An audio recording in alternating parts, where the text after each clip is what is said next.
Hey, it's Paul from howtoplaybassdotcom, and today's lesson we're going to look at the Beatles version of Twist and Shout. And although it's a fairly simple song, we'll see how Paul McCartney played through this. We're going to look at the main parts of the song. For more intermediate kind of players, the lesson to watch out for, the thing to take away from this lesson and watch out for, is the way that McCartney takes a simple idea and repeats it, but with subtle changes of rhythm and occasionally melodic note placement, and really humanises his line and keeps it bubbling along. So that's the big takeaway from this lesson. Now, before we get started with the intro, if you're not already subscribed to my free monthly easy, click the link, it's underneath the video. Head over to my website and subscribe. As a thank you for subscribing, you'll get a series of song tutorials in video and PDF format, their locations sent to you via email, and then on top of that there's a song tutorial every month, again video and PDF format. All this material is exclusive to subscribers, so it's definitely worth doing. So again, click that link under the video, go and do that, and then come back here and we'll get started with the intro.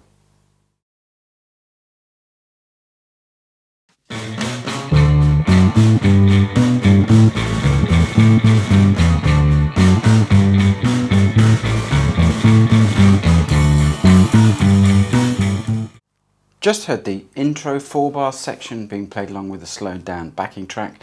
Kind of sets up a lot of what Paul McCartney does in Twist and Shout.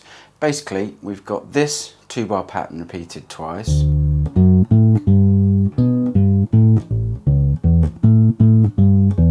So what we're playing is D, F sharp, A, so just a major D triad, or D major triad. D is the 5th fret of the A string, F sharp at the 4th fret of the D string, octave A at the 7th fret of the D string. Then we're going down to G, 5th fret of the D string, then to B, 4th fret of the G string, back to G. And then the second bar we're going to play octave A, 7th fret of the D string again, low A, 5th fret of the A string, or you could play the open A string, C sharp and E, 4th and 7th frets of the A string, and then 2 A's, 7th fret, that's the octave A, 7th fret of the D string, G at the 5th fret, and E at the 7th fret of the A string.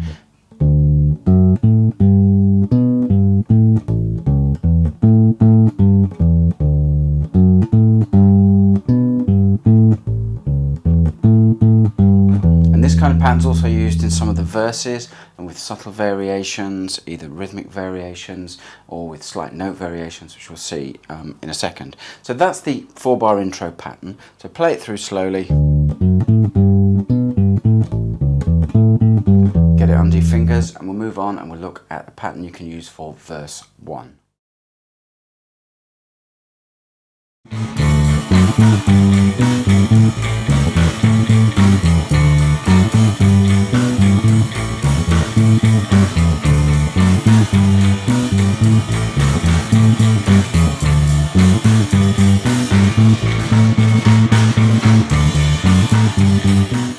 You just saw and heard the slowed down backing track and verse 1 pattern played along with that.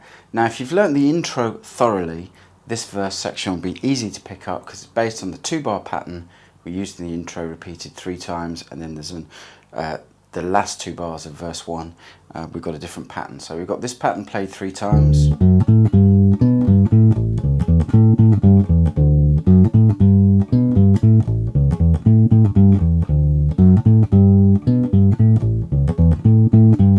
And then in the 7th and 8th bars we're going to play.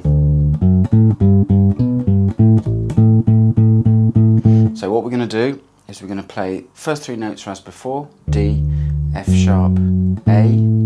Then we're going to double up on the G, the 5th fret of the D string, then go to B, 4th fret of the G string, back to the G, 5th fret of the D string. So that's just a rhythmic variation, so the normal pattern in that bar. And in the 7th bar of this verse 1 we're going to play.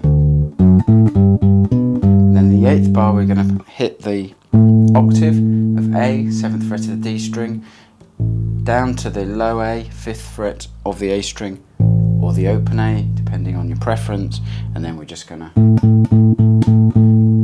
hit 6 more A's at the 7th fret of the D string. That's the kind of pattern we can use for verse 1.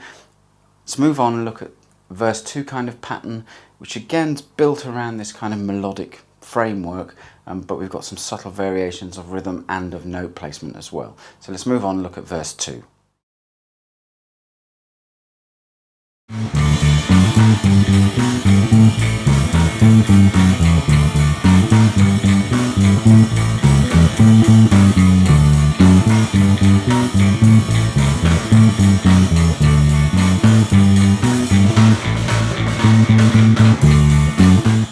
You just heard verse 2 with the backing track. This verse still uses the same melodic framework that we established in verse 1, but we've got some more rhythmic and melodic variation. So the first 2 bars. So we've got variation in the first bar where before we had, now every note is an eighth note, and where we had those quarter notes before, we're doubling those up and playing 2 eighth notes. So we're playing 2 Ds, F sharp, A, 2 Gs, B, G. Note locations all remain the same.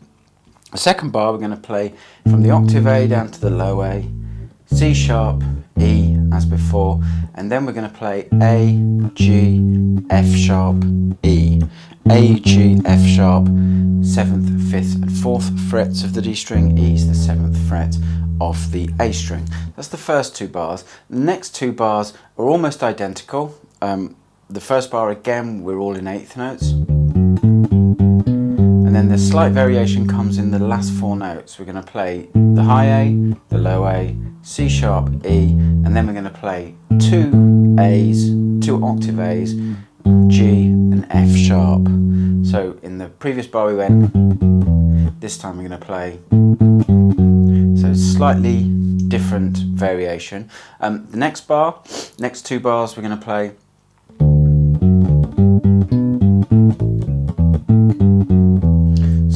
we're going to play that pattern where in the second bar we've got the rundown from octave A to G, F sharp to E. In the first bar of that 2 bar phrase we're going to start out with a quarter note, everything else will be eighth notes.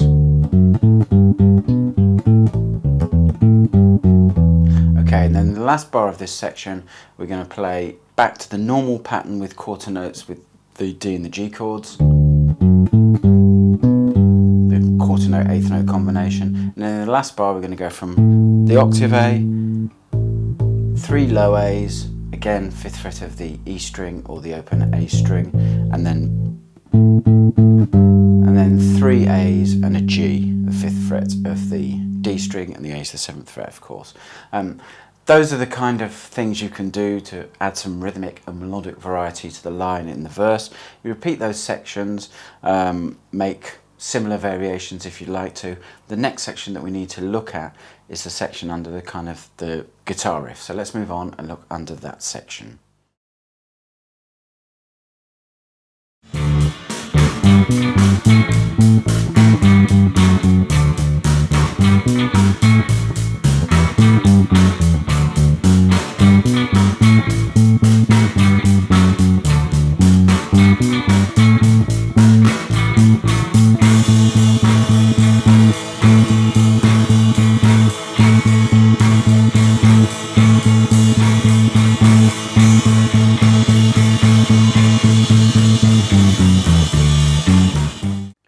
You just heard the guitar riff section with the slowed down backing track, and then the section after that, which is where you get to A. And just play on A. If you're playing in a live environment, then the vocals will be doing the R's and building those in thirds before you get to the kind of scream, and then you come back into the verse. We'll start off with the section under the guitar riff. First 2 bars we're going to play something like this. So we're playing D, D, G, B, G, A, A, A, A, A, G, G, F sharp, F sharp.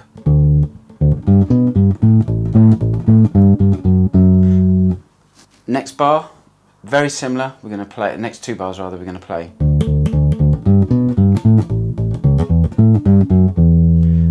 So slightly different, but still keeping the same general idea. Start off with 4 Ds in eighth notes. All these note locations, by the way, we've covered in earlier sections of the lesson. G, B, G, A, then A, A, C sharp, E, A, G, F sharp, E. So those, I'll play those four bars.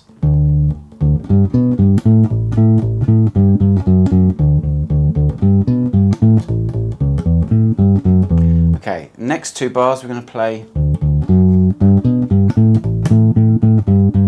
So we're playing 2 Ds, F sharp, G, B, G, A, low A, 3 high A's, 2 G's, 2 F sharps. Then we're playing a kind of variation of that for the next 2 bars. We're playing,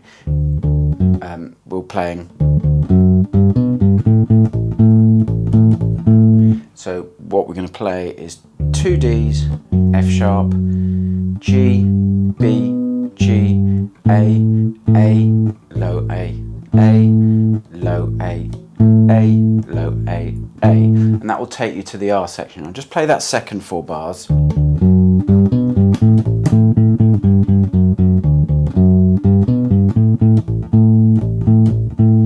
Okay, and that takes us to the second section of this section, where we're just playing on A, that kind of rhythm, and then what's happening here is the vocals over the top and really carrying everything and building up by the harmonies layering in thirds till you get the screams at the end.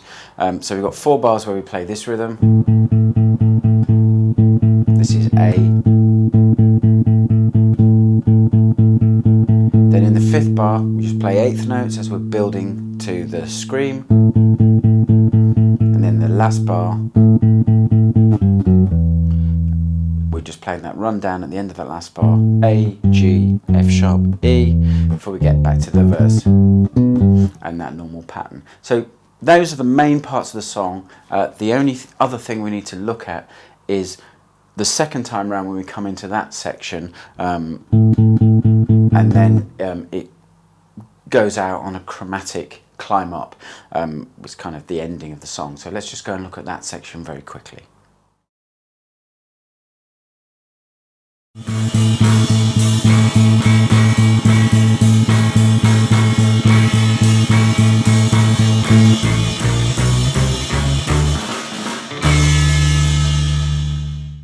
Just heard the outro section with the slowed down backing track. Basically we've got 3 bars when you get to this section where we're just going to play in A, in 8th notes, and then we've got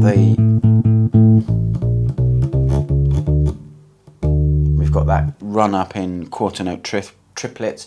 So that run's comprised of the octave A, low A sharp, 6th fret of the E string, B, 7th fret of the E string, C, 8th fret of the E string, C sharp, 9th fret, D, 10th fret of the E string, and then you stab on D, and then you play a sustained note again on the 10th fret of the E string. If you wanted to be clever, you could play a 10th just to fill that sound out. You don't need to. The 10th is just made by adding F sharp at the 11th fret of the G string.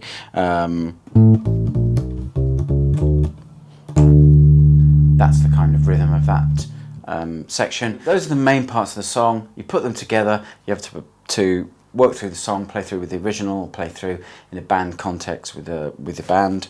I hope you enjoyed the tutorial. I hope that helped you get through the song. I'll catch you in the next tutorial.